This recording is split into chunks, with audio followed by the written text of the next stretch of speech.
Assalamualaikum warahmatullahi wabarakatuh. Kami dari kelompok 10 ingin mempresentasikan hasil diskusi kami yang berjudul Sikap Siswa dan Empati Guru. Saya, Ica Fernanda, dan kedua teman saya yaitu Julia Sartika dan Intan Asri Alamanda akan bergantian membacakan hasil diskusi kami. A. Alasan siswa bersikap. Seorang siswa dalam mengikuti kegiatan belajar di sekolah tidak akan lepas dari berbagai peraturan dan tata tertib yang diberlakukan di sekolahnya. Kepatuhan dan ketaatan siswa terhadap berbagai aturan dan tata tertib yang berlaku di sekolahnya itu biasa disebut dengan disiplin siswa. Adapun disiplin sekolah adalah usaha sekolah untuk memelihara perilaku siswa agar tidak menyimpang dan dapat mendorong siswa untuk berperilaku sesuai dengan norma, peraturan, dan tata tertib yang berlaku di sekolah.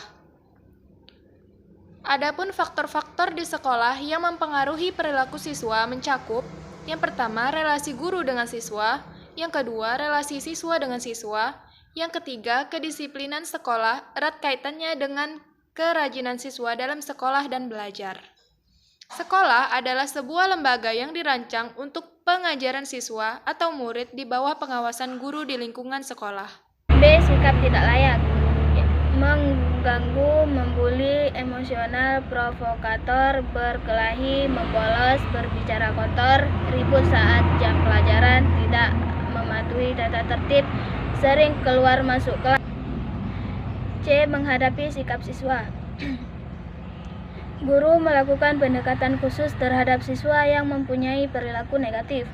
Guru tidak akan pernah bosan memberikan nasihat dan motivasi sebagai dorongan siswa agar mempunyai perilaku yang baik. Guru memberikan teguran dan peringatan secara langsung maupun tertulis. Guru memberikan sanksi atau hukuman yang mendidik. Guru melakukan kerjasama atau pendekatan terhadap orang tua siswa. D. Mengubah tujuan.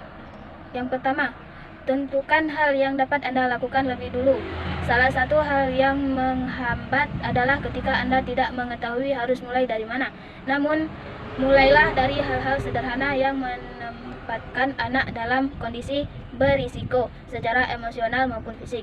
Misalnya, ketika anak mencederai anak tetangga, merusak mainannya, atau nekat menyeberang jalan. Tentu Anda tidak dapat mengubah semuanya sekaligus. Anda harus mulai membicarakan tentang nilai-nilai dan moral kepada anak-anak, hal-hal yang membahayakan dirinya dan anak-anak lain.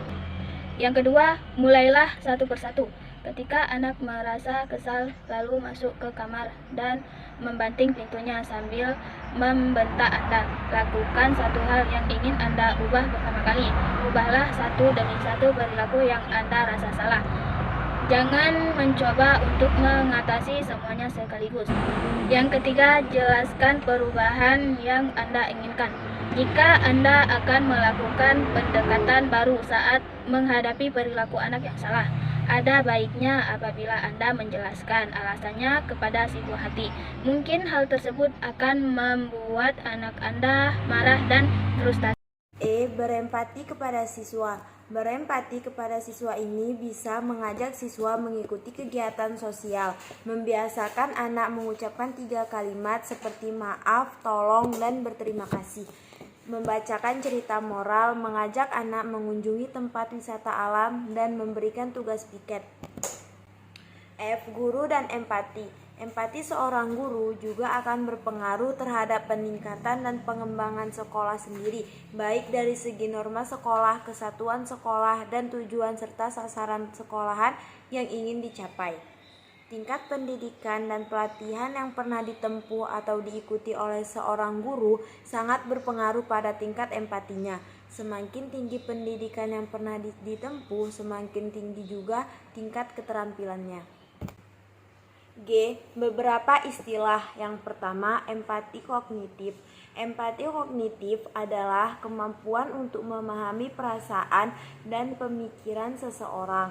Empati kognitif membuat kita menjadi komunikator yang lebih baik, karena membantu kita menyampaikan informasi dengan cara yang lebih baik menjangkau orang lain.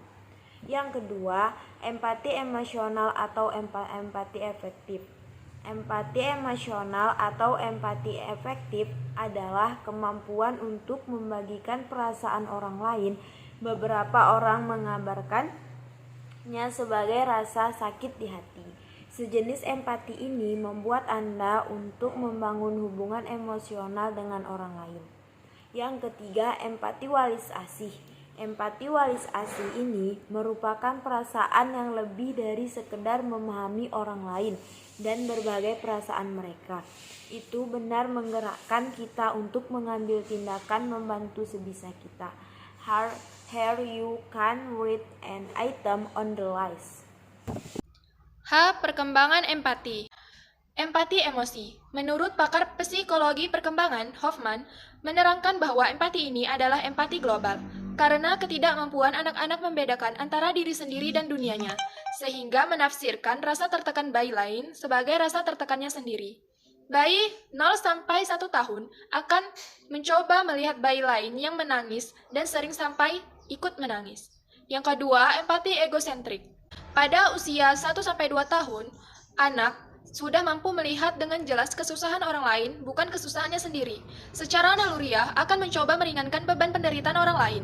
Misalnya seorang bayi 16 bulan akan menawarkan mainannya kepada ibunya atau temannya yang sedang sedih, tetapi perkembangan kognitifnya belum matang. Anak seusia ini mengalami kebingungan dalam berempati karena tidak begitu yakin dengan apa yang dilakukannya. Yang ketiga, empati kognitif. Anak usia 6 tahun ditandai dengan kemampuan memandang sesuatu dengan perspektif orang lain. Misalnya pada usia ini memungkinkan seorang anak untuk memahami kapan harus mendekati atau menjauhi ketika temannya sedang sedih. Yang keempat, empati abstrak. Anak usia 10-12 tahun mengembangkan emosinya tidak hanya kepada orang yang dikenalnya saja, tetapi terhadap orang yang belum dikenal sebelumnya juga. I. Empati dan simpati. Menurut Kamus Besar Bahasa Indonesia, arti simpati adalah rasa kasih, rasa setuju, rasa suka, atau keikutsertaan merasakan perasaan. Menurut Surjono Sukanto, simpati adalah sebuah proses seseorang merasa tertarik dengan orang lain. Proses ini membutuhkan pengertian antara kedua belah pihak. Sementara arti empati adalah keadaan mental yang membuat seseorang merasa atau mengidentifikasi dirinya dalam keadaan perasaan atau pikiran yang sama dengan orang atau kelompok lain. Perbedaan keduanya terletak pada kadar perasaan itu sendiri. Jika simpati dianggap tidak mendalam, maka empati lebih mendalam. Selain itu, simpati merupakan respon berupa dukungan, sedangkan empati adalah memahami orang lain. J. Perilaku keliru. Berikut perilaku keliru pada anak. Yang pertama, tidak sopan. Yang kedua, sulit memaafkan dan meminta maaf. Yang ketiga, tidak jujur. Yang keempat, keras kepala berlebih. Yang kelima, manipulasi. Yang keenam, bermain kasar. Sekian presentasi kami. Lebih dan kurang kami mohon maaf. Dan terima kasih atas kritik dan sarannya. Semoga makalah ini bermanfaat. Kami akhiri. Assalamualaikum warahmatullahi wabarakatuh.